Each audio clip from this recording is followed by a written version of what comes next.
So, what is remote patient monitoring?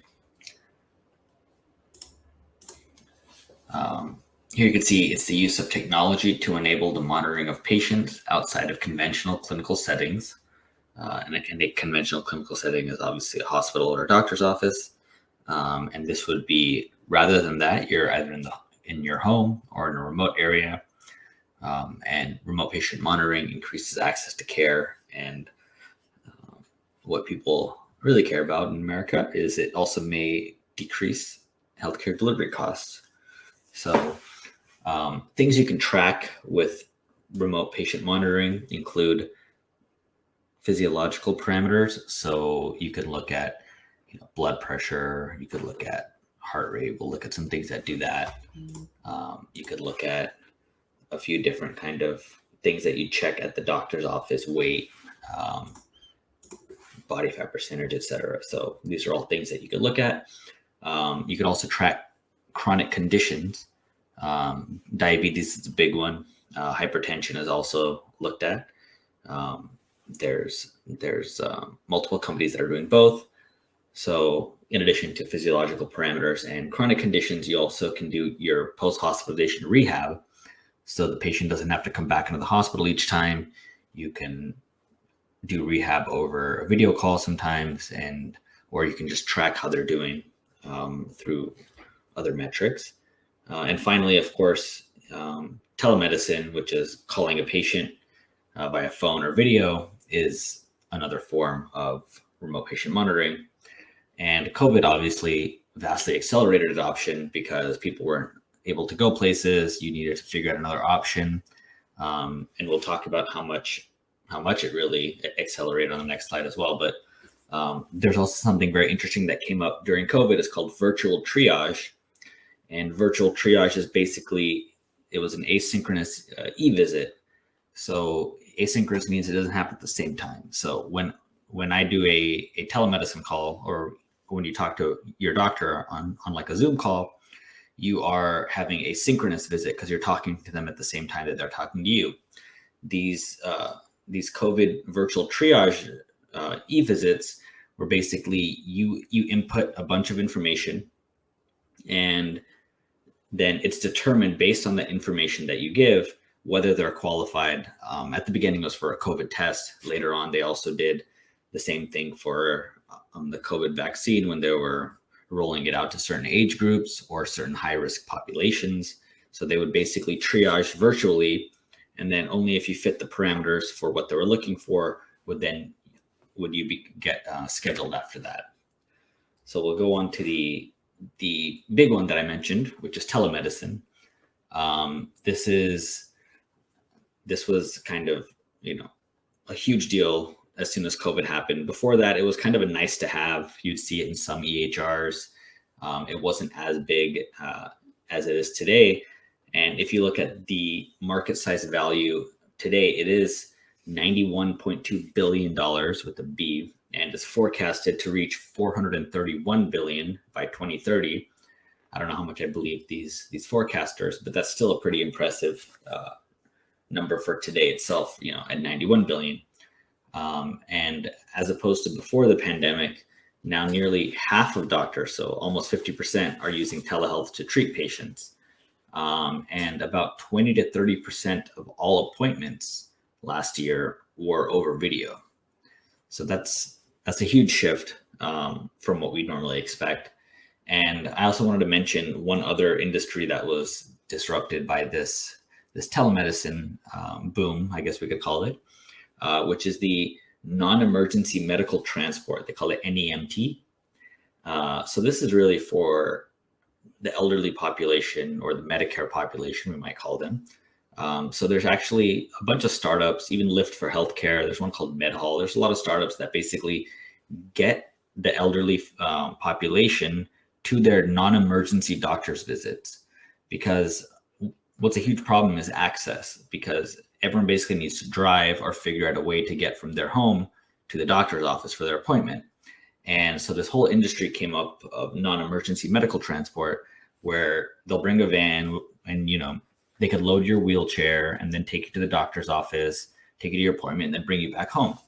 So this is, of course, quite expensive, but it's much better than missing your appointment. So now with telemedicine, this population can not leave their home and still get their updates. At least some of their visits they're able to do over the phone or over Zoom, depending on what they're more comfortable with.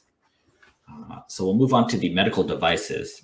So I just grabbed an example of 3 here, but I did want to separate the medical devices from the consumer devices, which will be the next slide. But the medical devices, so obviously we know what regular medical devices are. It's anything that the doctor's using, but these are medical devices that can be used for remote patient monitoring. And back in even the 90s, maybe the 80s, but definitely the 90s, we had, EKGs that you can attach to a patient, and they would randomly check throughout the day.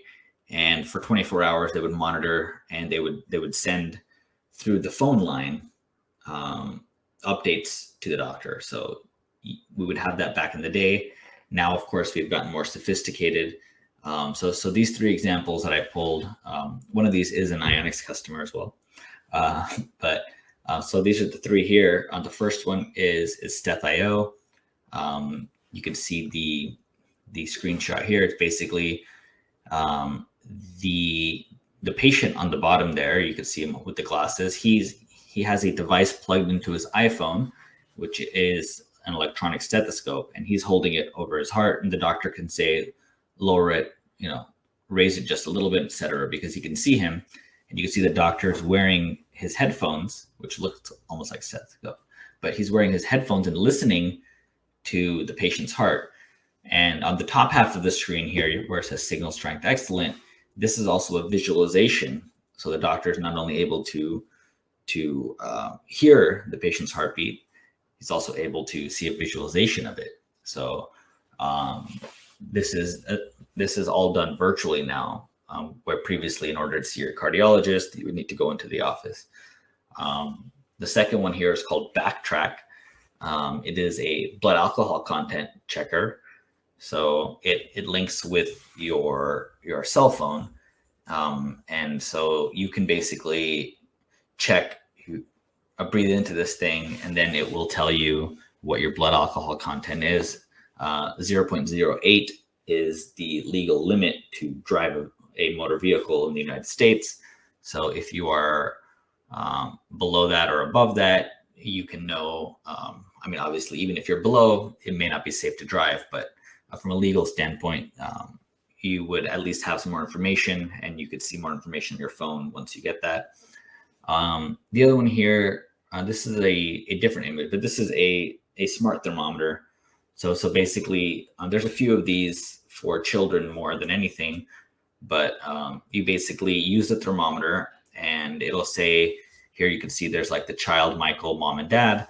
And when you get like a fever or something, you will have options here where it'll teach you, this is what you should do with a mild fever. Here's like some things. Michael's doing well, you can manage home. So these kind of smart thermometers will not only take your temperature, but they'll give you advice based on who the patient is, right? So if it's a child versus if it's an adult, and obviously you don't want to start medicating or anything, but they'll even give advice like call your doctor or go to urgent care or something like that. So it'll have some advice for you there. And then finally, consumer devices on our remote patient monitoring for today. I'll stay on medical devices for one more minute. We have had a lot of things at hospitals. We had a virtual hospital stand up when I was at Accenture, where they had kind of those iPads on like roller wheels, where doctors could walk around the room virtually. I think those were more just like a test. I don't think that's the way of the future, especially because that was 7 years ago. And, today you're able to very casually see patients who are at home. There's not really a need to have them in the hospital and virtually visit them, although those do still exist. And there are more examples of medical devices in the hospital that are able to monitor patients remotely, but these are some kind of apps and things that we can see. So for consumer devices, we have Fitbit and the Apple Watch, which are the two most well known. I think if you know about the iPhone, you have HealthKit. Samsung also has something similar, but Apple has HealthKit, where you can actually develop apps for the iPhone, for the Apple ecosystem. And one of the really cool features on the iPhone that I've heard from not only other doctors, but I've heard from elderly folks as well, is that it has almost like a life alert type option. If you're not aware what life alert is, it was a necklace that you wear around your neck, and if you fall down, you just press the button, and someone will come rescue you, because they're elderly folks fall and they'll break something, be unable to get up, and things like that. So they have life alert. So the iPhone, if it detects a fall, like you fell hard, it will also call for help. Even though it's just your phone, even if it's in your pocket, it'll know because of the deceleration. So I thought that was pretty interesting. And Fitbit. So I'm wearing a Fitbit right now. And Fitbit was bought by Google in 2019 for $2.1 billion. Its main activity is basically, as an activity tracker, it's a steps tracker, and they have like the whole 10,000 steps a day. Of course, you can customize it, but that's the main thing. They've branched out into more and more kind of high scale things with less battery life, but you are getting a lot more data now. It's able to sync with your Fitbit scale. If you're in that ecosystem, you're able to log meals, log other activities other than walking / running. You could say I went cycling and things like that. So Fitbit is continuing to grow as well. But I will say that the data that's generated by these consumer devices, as opposed to the medical devices we saw on the previous screen, which is, this is a thermometer, this is, listening to your heart. I think the data is a little bit more questionable here. I think it's best as a self-service model, not something that you want to share all this information with your doctor. Like, for example, like you could see here, it'll show what your heart rate was for the last 30 days, and you could look at that. As a doctor, I don't really care what your heart rate is for the last 30 days, unless we're looking at something like your resting heart rate, which even then isn't that big of a data point, I'd say. But I think a lot of this data is being generated, and people want to bring it up at their medical visits, but I don't think a lot of it's very accurate. If you look here at the Apple Watch, it looks like it's supposed to be doing an EKG or ECG here. I found these to be wildly inaccurate.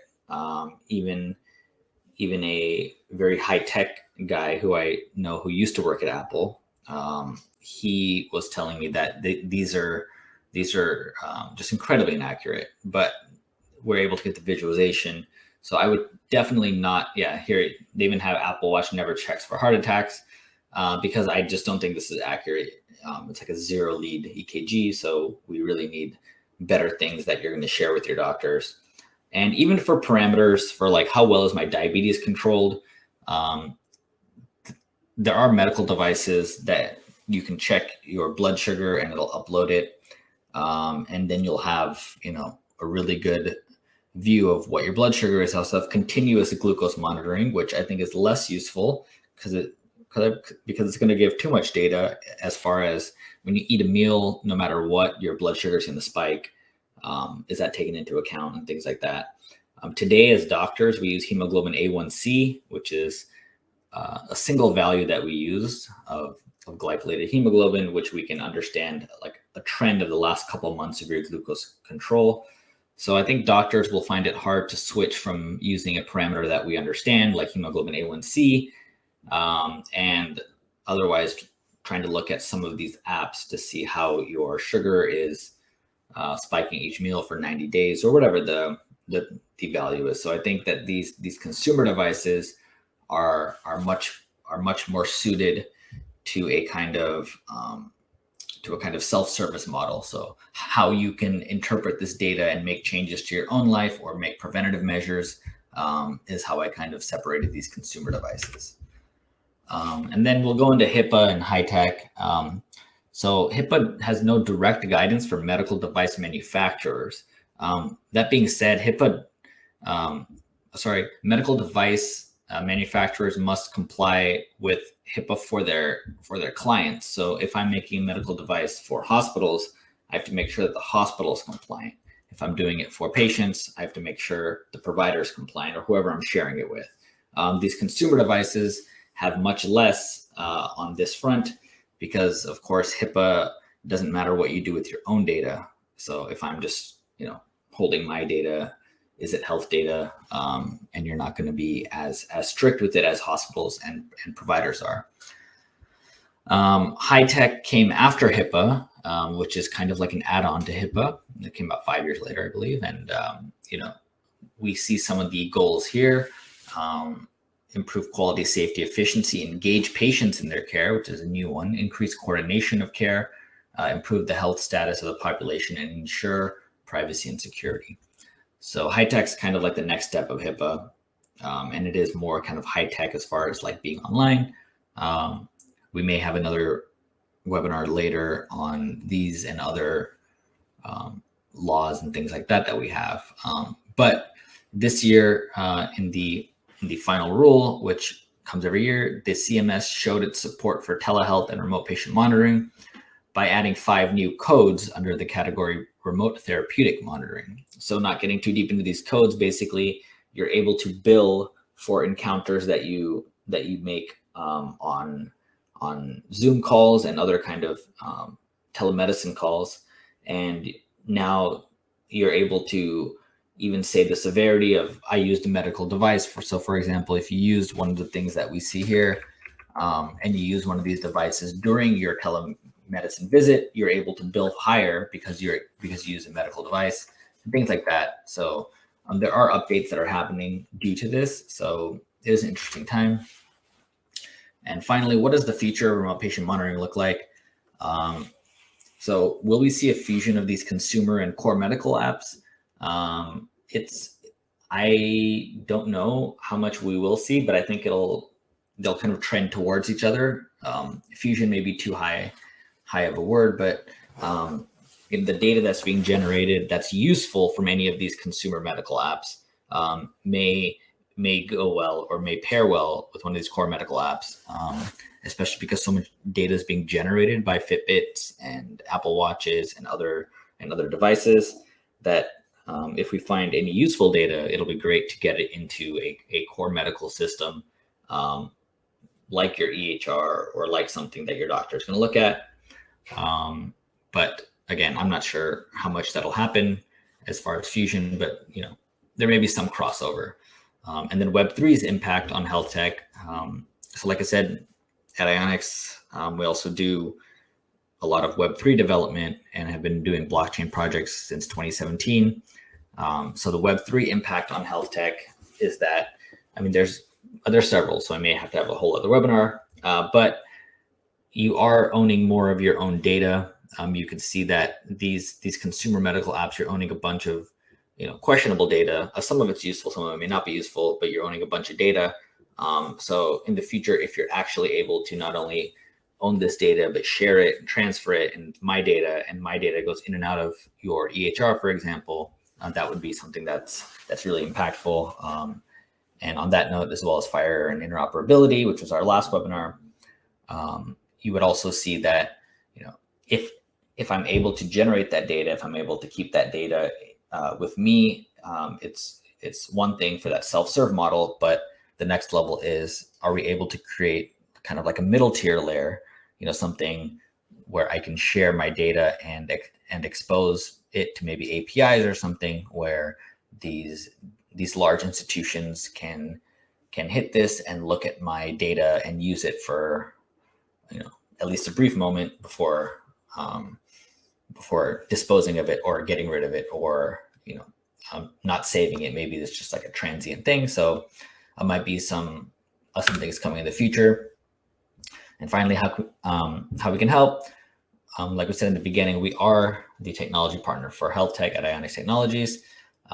We've made software for medical devices, including one of the three that we shared today.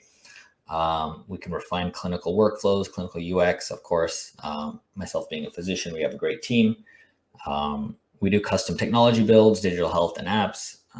We've done more than just the one we showed today, but it was the most relevant. And we also do consulting on metrics for remote patient monitoring. So kind of what I mentioned in the beginning, that you can look at a lot of different physiologic factors, but if you want to actually make impactful care decisions, or you want to make, a clinical impact in the end, you don't just want to monitor whatever you want to find what will actually be useful for your patient population, for your practice, and you want to build on that. And finally, we also have a great design team as well, and we're great at gathering requirements and doing rapid prototyping for this kind of software. So that kind of goes in tandem with the previous one. But if anyone's interested in those things, feel free to reach out. And that's it. Let's see. All right. See if there's any questions, and then we'll wrap up for today.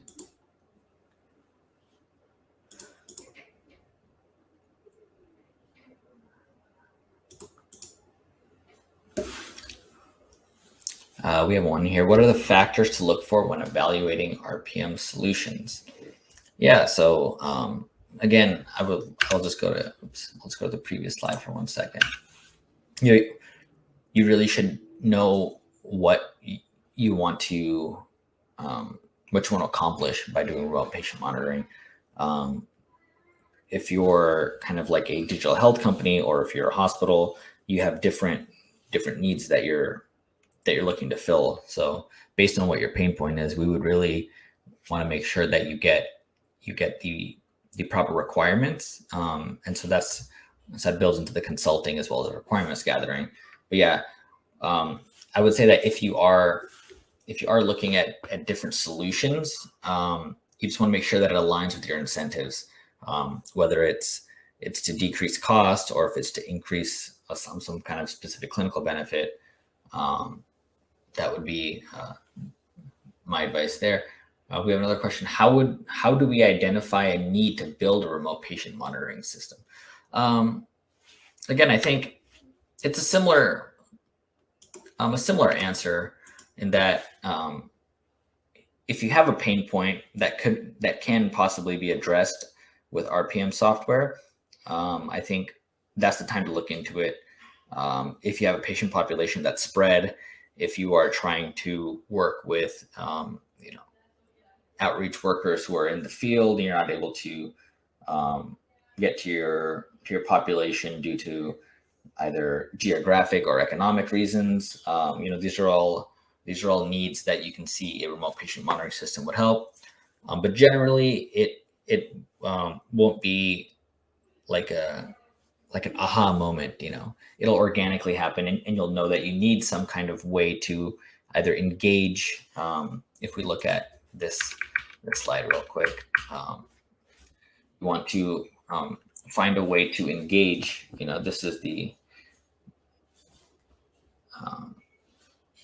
COVID one. So you want to find a way to engage the population you're looking for. So remember, nobody was able to come into the hospital. Nobody was able to come into the clinic to see their doctor when COVID started. So that's what, everyone immediately turned to remote patient monitoring. And that's when, all of these Zoom calls and things blew up as well. And not just for healthcare, but for everything else. But, so outside of conventional clinical settings, if someone's in their home, or if someone lives in a remote area without access to primary care, it's another big indicator that a remote patient monitoring will be useful.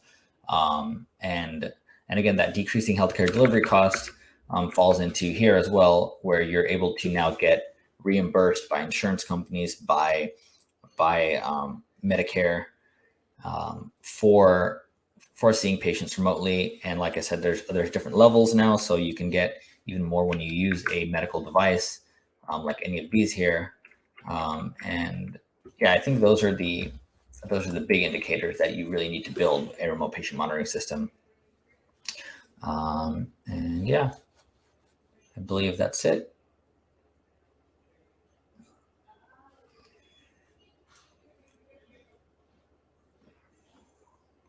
Nice.